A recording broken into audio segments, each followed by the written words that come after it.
Oh yeah. Oh yeah. Yeah. Yes. Oh yeah. Yeah. Oh yeah. Right, let's get on with this. Maybe. Enough of oh yeahs. Behind me is an MGTF that is called Suzi Sunshine. And just over 2 years ago, I sold this car to a man called Steve. There's quite a long story I could tell you, but I won't do because it would be too long. Instead, I'm going to give you the brief explanation. And that is, Steve replied to an advert for an MGF that I had up for sale. It wasn't even this one, it was a blue one. And he came around, had a look at it and said he wanted that one. So I sold it to him. But not straight away, because it instantly developed a problem with going into gear. Lots of back and forth with communications and cups of tea, etc. Eventually, the car left the yard on the back of a flatbed where it went off to be fixed. And then it got taken to his home where he didn't use it. Yep, he didn't even use it. So 2 years of ownership and no years of drivership. Anyway, after about a year of it being sat in the driveway, not being used, he decided maybe I could do with that car actually. I should go and get it MOT'd. And then the gearbox wouldn't work again. So he had it picked up and fixed again. And now he's had it brought here so it can be prepared for MOT. By me. There we go then. So it's clear that it needs a patch welding. I also know that the windscreen wipers aren't working. And there's an airbag light on. And the engine management light. So that's 4 things that need to be dealt with. And will be by the end of this video. Hopefully, those things will be dealt with and he'll have an MOT. That's the plan. And the date today is probably irrelevant because by the time this video ends, my beard will either be down to here or completely missing along with the rest of my hair. And I'll be about this tall. Nah, only joking. Car jacked up, ready for a grinding. Why did I tell you that? You know it's jacked up. You can see it. It's not levitating, is it?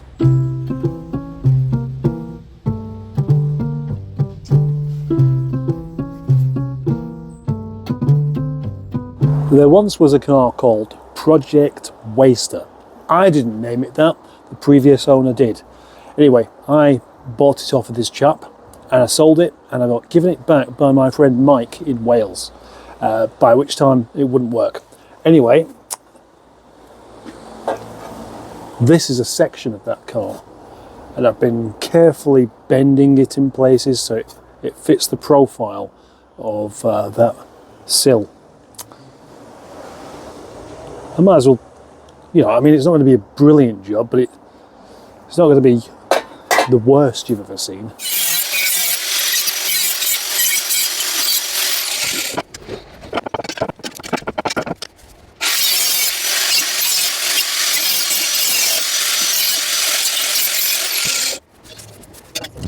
We were talking Guess what? That was a short day. A short day because, well, it's raining. You can't do welding in the rain. If you like rolling around in the dirt and being electrocuted, maybe you can, but I don't. Day 2 of doing this. It's dry, but it's jolly cold today. Well, it's 3 degrees, which is way too cold for my digits. Yes. Don't at me.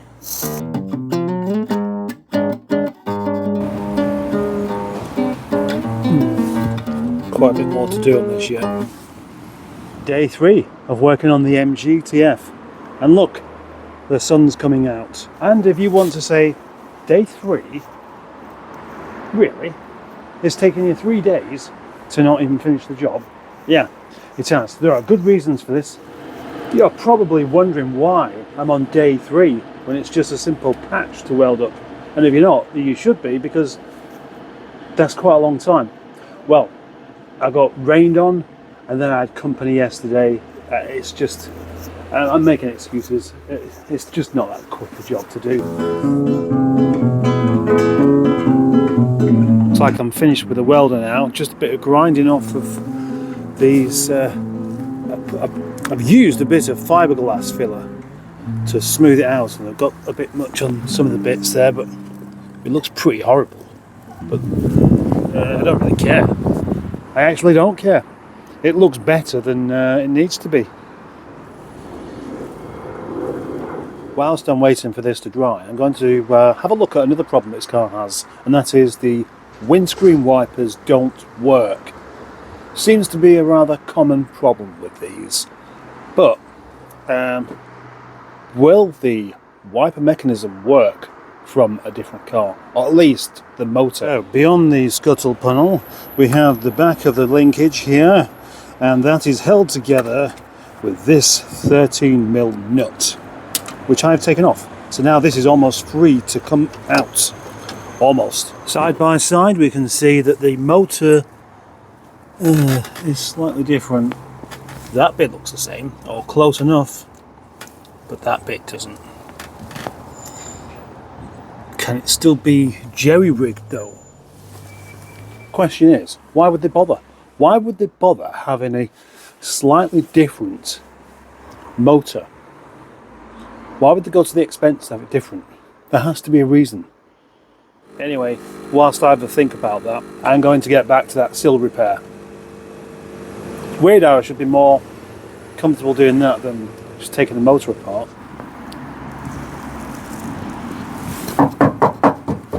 Solid at least. Side by side we can see that the motor is slightly different. That bit looks the same, or close enough, but that bit doesn't.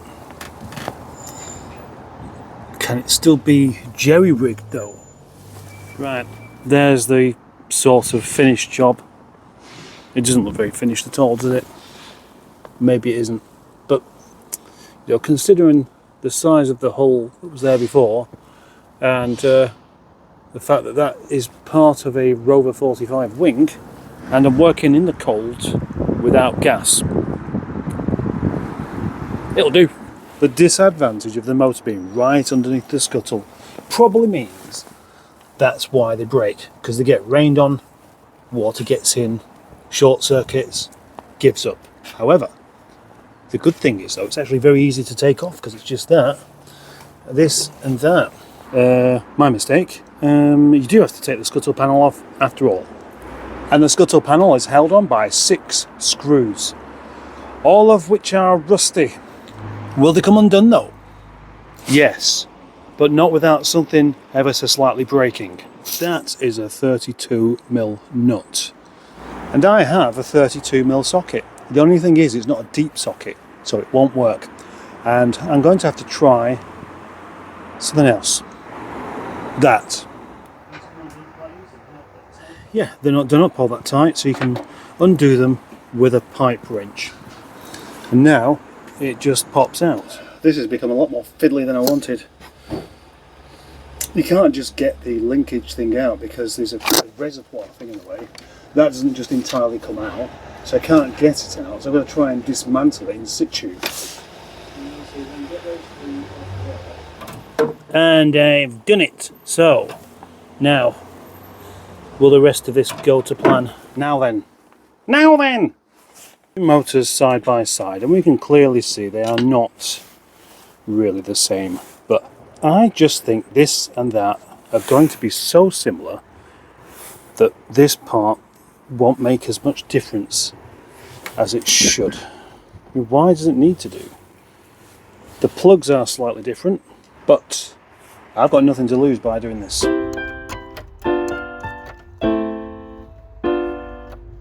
Fittings. The plug would probably do. These screw holes, that's what we're going to call them for this, are the same but in a different place. So I think we have the wiper motor on a different side, so it's going to be quite possibly somewhere it won't work. It's another problem, isn't it? So what I'm going to do is take this cap off and see whether we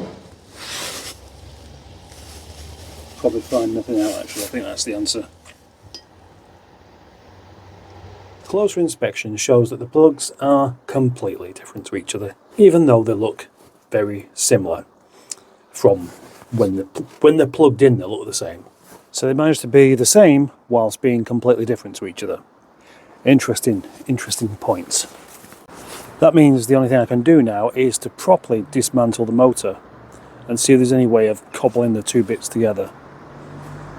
I mean, if I can do it, it'd be interesting.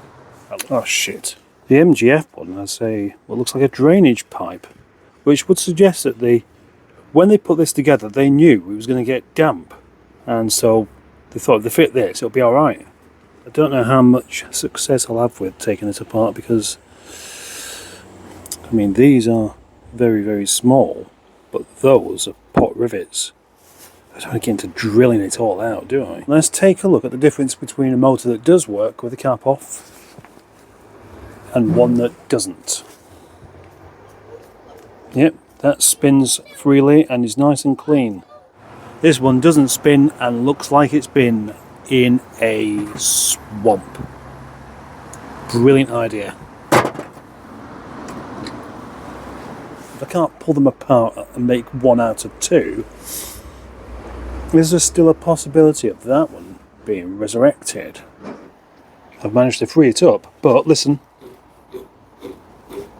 it's a bit grindy and there's an awful lot of damage to that, so whether it'll work or not, I really don't know. However, it might not matter, because maybe the spinning part of the motor actually comes straight out from the back.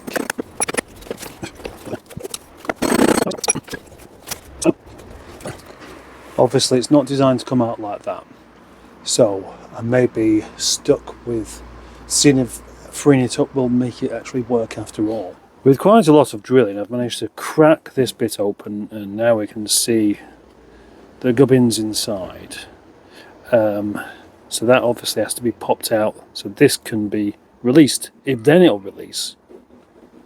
Gosh, that really does sound rough, doesn't it? Okay, that popped out nice and easily. Now will this now knock through? Because if it will, I'm going to be able to fix this. Lots of prizing, hammering and never giving up later, I've discovered that that's stuck. I've spent quite a long time hammering at this thing, trying to knock it through. But with the other one, a few knocks and it came out. What an elegant looking thing that is. And that bit works. And I think it's time to give in. That is so seized in there that I've been hammering it and hammering it. I've actually knocked the end off of that inside there. And it's still not moved even the slightest bit.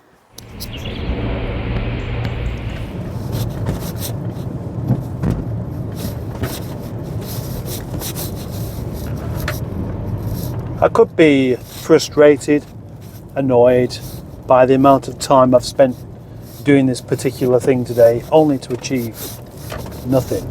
But that's what doing some engineering is, isn't it? You learn, you figure things out, and come to the conclusion that it doesn't work.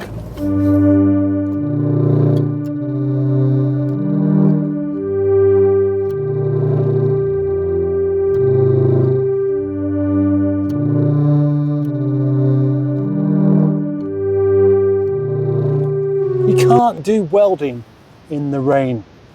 Are you sure? If you like rolling around in the dirt and being electrocuted, maybe you can.